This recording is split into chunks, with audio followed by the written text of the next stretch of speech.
next guest is best known from the films The Cider House Rules and Clueless. He's now starring in the new movie The Chateau. Please welcome Paul Rudd.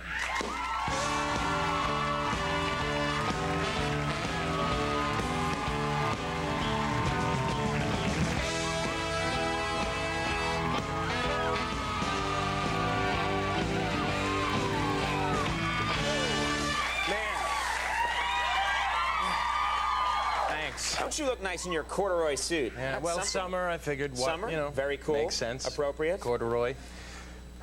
Charlie Daniels.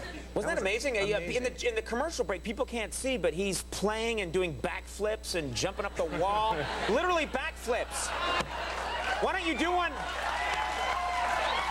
I don't know why he doesn't do them on camera, but apparently when he's shy, but no, it's really incredible. You know, when I was in high school, there was this pizza place right next door to our high school called Godfather's Pizza, and they had a jukebox, and it would play 12 songs for $1.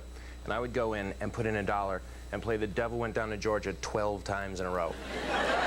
It was like one of those old ones where you could play it back to back. Probably ruining the record so no one else could enjoy it. Well, and I would just sit back and watch people, and the first time it would come on, everyone was psyched, and it's great, and it was just so fun to see it kind of progress, and people would start to, by the 4th or 5th time, get a little fried. But, Charlie doesn't like that story. Yeah, I realized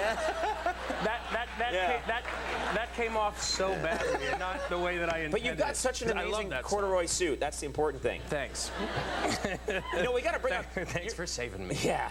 I got you out of it, kid. Thanks. No, I read about you in the paper today. I pick up the paper today. This is the Daily News, and there's a story about Steven Spielberg showing up at the premiere of your movie last night. Yeah. But it was an accident. Let's look at this paper here. It was an accident, I guess. What happened? You know, last night at this theater, we had the premiere, and it's always kind of nice when sometimes people come to support a movie and they're showing up at the premiere, and Steven Spielberg showed up, and we were all kind of, oh my God, wow. I mean, he didn't even RSVP. Right. How cool.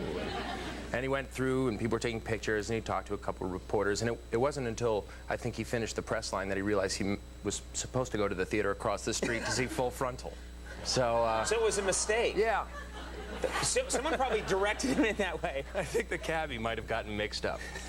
Would have been horrible if he had actually sat down and they had started the movie and Spielberg had stood up like, "What's this? This isn't what I want to see." Like his giant This is silhouette. awful. What is this thing? And then walked out. Not good.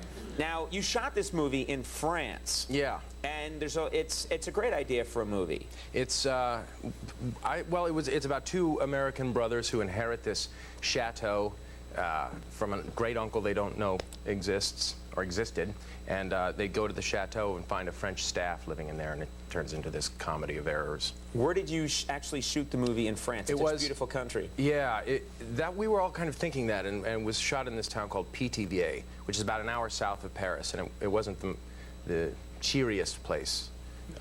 It's just kind of gray, and it was winter, and it's really known for two things.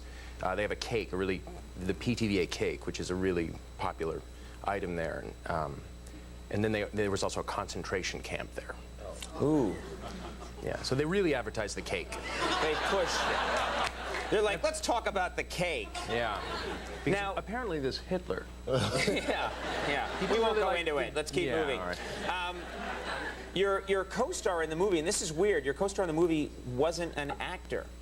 You guys found this person. Well, he's a great actor, but he never really had intentions to act. He was started off in music and very entrepreneurial. How'd you find him? Well, he was doing Jesse Peretz, who directed The Chateau, was filming a commercial, and Romany Malco, who is the guy who plays my brother, was doing craft service, which is serving the food, and he was so entertaining and so talented that he just started kind of working with him.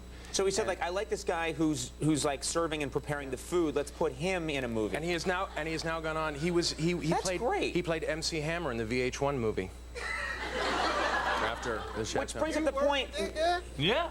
Can I just ask, and I brought this up before, but why didn't MC Hammer play MC Hammer? I saw that show when you said that. Yeah, because there's a guy who looks a lot like MC Hammer who needs the work, and his name's MC Hammer. That made no sense to me.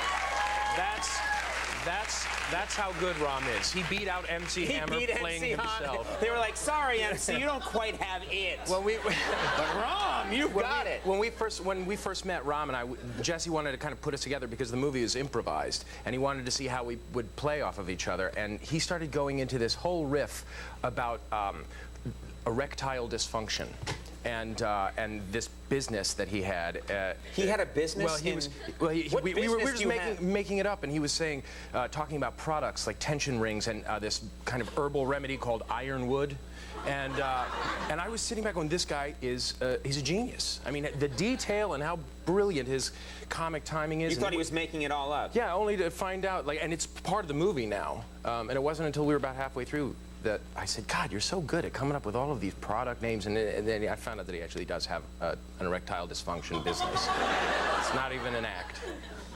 And what he sells this? He sells this stuff. Yeah. Oh, I've been there. And ironwood doesn't work. I totally agree. We're all together on this one. I always like interviews to end on erectile dysfunction.